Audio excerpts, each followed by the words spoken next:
हमारी राष्ट्रपति द्रौपदी मुर्मू की दास्तां की कहानी। मुर्मू का ये सफ़र इतना आसान भी नहीं है। यहाँ तक पहुँचने के लिए मुर्मू ने न जानी कितनी तकलीफ़ें झेली हैं। इस सफ़र में कई अपने भी दूर हो गए। कष्ट इतना मिला कि कोई आम इंसान कब का टूट गया होता। फिर भी मुर्मू ने न केवल संघर्ष जारी रखा बल्कि देश के सर्वोच्च पद तक पहुँचने में कामयाब हुई। द्रौपदी मुर्मू देश की दूसरी राष्ट्रपति महिला हैं। 3 दौर की गिनती के बाद ही उन्होंने निर्णायक बढ़त ले ली। एक समय था जब आदिवासी परिवार से आने वाली मुर्मू झोपड़ी में रहती थी। अब उन्होंने 340 कमरों के आलीशान राष्ट्रपति भवन तक का सफ़र पूरा कर लिया है। मुर्मू का ये सफ़र इतना आसान भी नहीं है। यहाँ तक पहुँचने के लिए मुर्मू ने न जाने कितनी तकलीफ़ें झेली हैं। इस सफ़र में कई अपने भी दूर हो गए हैं। कष्ट इतना मिला कि कोई आम इंसान कब का टूट गया होता। फिर भी मुर्मू ने न केवल संघर्ष जारी रखा बल्कि देश के सर्वोच्च पद तक पहुंचने में कामयाब हुई।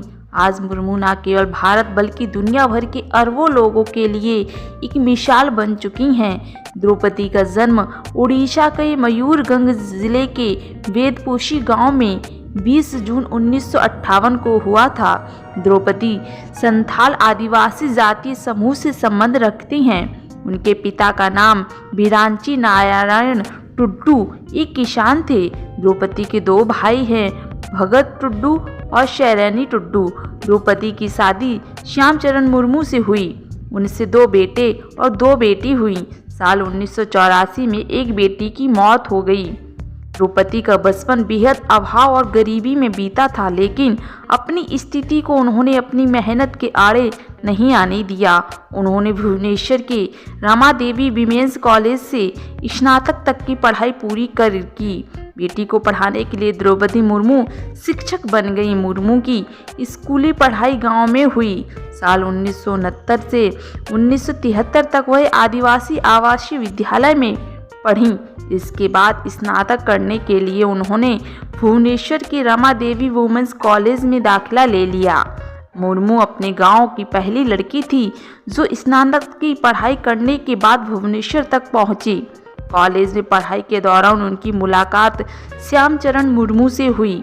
दोनों की मुलाकात बढ़ी, दोस्ती हुई। दोस्ती प्यार में बदल गई। श्यामचरण भी उस वक्त भुवनेश्वर के एक कॉलेज से पढ़ाई कर रहे थे। बात 1980 की है। द्रौपदी और श्यामचरण दोनों एक दूसरे को पसंद करने लगते थे। दोनों एक साथ आगे का जीवन व्यतीत करना चाहते थे। परिवार की रजामंदी के लिए श्यामचरण विवाह का प्रस्ताव लेकर द्रौपदी के घर पहुंचे।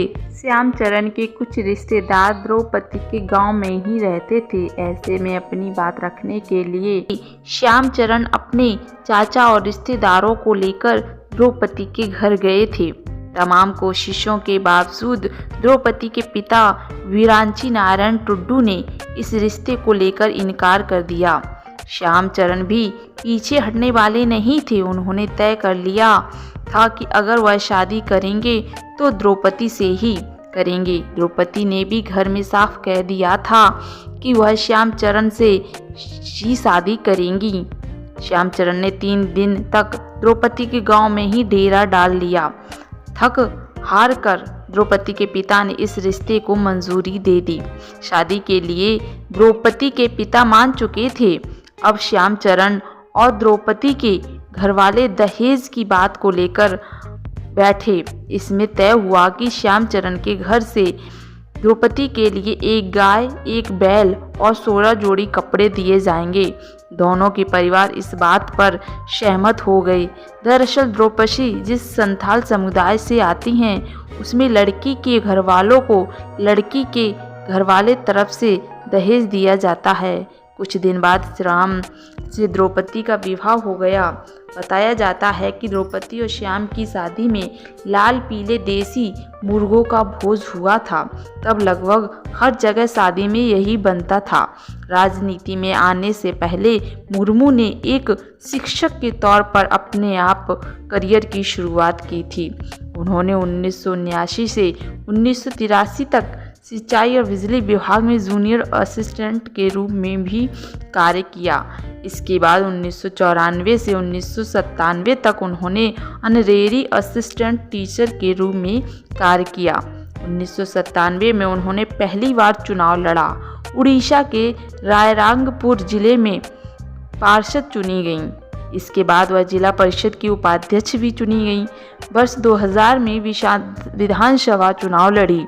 रायरंगपुर विधानसभा से विधायक चुने जाने के बाद उन्हें बीजेपी और भाजपा गठबंधन वाली सरकार में स्वतंत्र प्रभार का राज्य मंत्री बनाया गया। 2002 में मुर्मू को उड़ीसा सरकार में मत्स्य एवं पशुपालन विभाग का राज्य मंत्री बनाया गया। 2006 में उन्हें भाजपा अनुसूचित जनजाति मोर्चा का प्रदेश अध्यक्ष बनाया गया। 2009 में वह रायरंगपुर विधानसभा से दूसरी बार भाजपा के टिकट पर चुनाव जीती।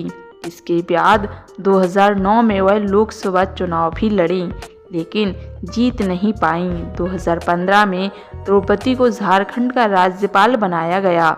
2021 तक उन्होंने राज्यपाल के तौर पर अपनी सेवाएं दी।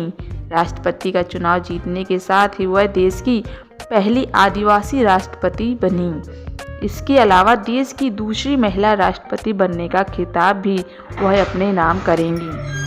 64 साल की द्रौपदी राष्ट्रपति पद पर पहुंचने वाली सबसे कम उम्र की शख्सियत होंगी। 1984 में छोटी बेटी की मौत के बाद 2009 में द्रौपदी को जीवन का बड़ा दर्द झेलना पड़ा। उनके 25 साल के बेटे लक्ष्मण मुर्मू की रहस्यमयी तरीके से मौत हो गई। लक्ष्मण अपने चाचा चाची के साथ रहते थे। बताया जाता है कि लक्ष्मण शाम को अपने दोस्तों के साथ गए थे। देर रात एक ऑटो से उनके दोस्त पर घर पर छोड़ कर गए। उस वक्त लक्ष्मण की स्थिति ठीक नहीं थी। चाचा चाची के कहने पर दोस्तों ने लक्ष्मण को उनके कमरे में लिटा दिया। उस वक्त घर वालों को लगा कि थकान की वजह से ऐसा हुआ है, लेकिन सुबह देखा बेड पर लक्ष्मण अचेत मिले। घर वाले डॉक्टर के पास ले गए, तब तक उनकी मौत हो चुकी थी। इस रहस्यमयी मौत का खुलासा अब तक नहीं हो पाया है। दो बेटे की मौत का दर्द अभी तक कम नहीं हुआ था कि 2014 में द्रौपदी के पति की श्यामचरण मुर्मू की भी मौत हो गई। बताया जाता है कि श्यामचरण मुर्मू को दिल का दौरा पड़ा था। उन्हें घरवाले अस्पताल ले गए, जहां डॉक्टर ने उन्हें मृत घोषित कर दिया। श्यामचरण बैंक में काम करते थे। अब द्रौपदी के परिवार में केवल बेटी इतिश्री मुर्मू है। इतिश्री बैंक में नौकरी करती है। यह है हमारी राष्ट्रपति द्रौपदी मुर्मू के संघर्ष की कहानी। आपको कैसी लगी हमें कमेंट में ज़रूर बताएं। धन्यवाद।